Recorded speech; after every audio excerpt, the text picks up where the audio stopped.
we're going to consider patient-active approaches with respect to the erector mass.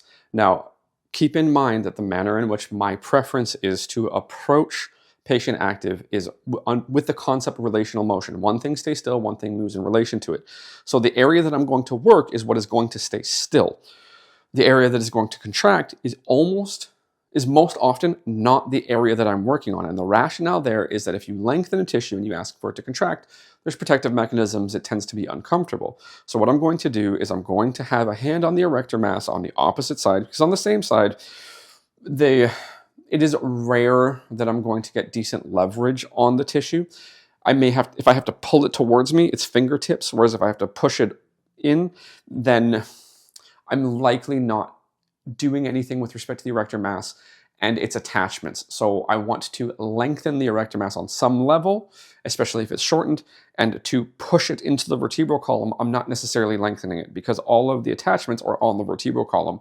Therefore, if I push it away from the vertebral column, whatever area I'm working on gets relatively lengthened. But again, I don't necessarily want to contract that. So what I'm going to do is just come right in here. I'll do a real quick check on the opposite side for peak restriction. Now, one of the things, this is for assessment.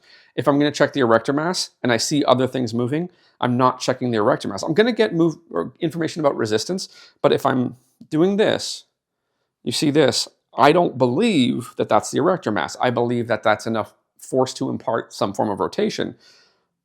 That's what erector mass testing looks like.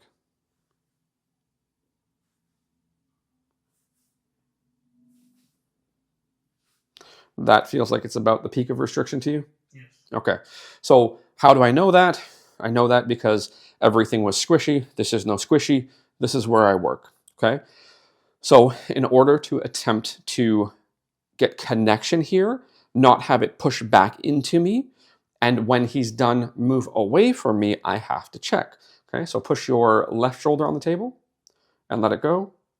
Okay, so I got some extra movement when he was done, but it's somewhat pushed back into me, and it's not what I'm looking for. So it's okay, but not ideal. Push your right shoulder into the table and let it go.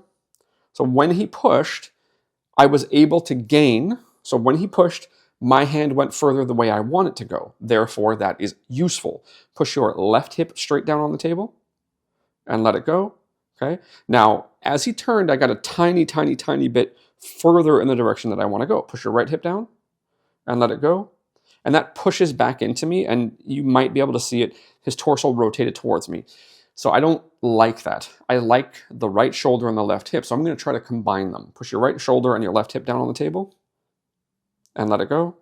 Okay, so when he contracted, I went further. When he let go, no, I didn't lose anything. So that is the ideal approach under the circumstances. How do I know? I checked. You check, you check, you check. You don't assume.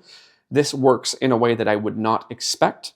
Most people would just push the left shoulder down and then get on with their day. No, I want to know what works for this particular individual in this particular moment. So again, just so we can see it, push your right shoulder and your left hip and let it go. That didn't work the same way, right? So now what I would actually want to do is rescan and see what happens. Now, if you pay close attention to my hand, you haven't seen me in all likelihood purposely push my hand. So if you watch how far when I let go it goes, that's the amount that we can gain with a subtle approach, especially a subtle patient-active approach that works for the individual, that doesn't move the structure the direction I don't want it to move. And when they relax, I get farther.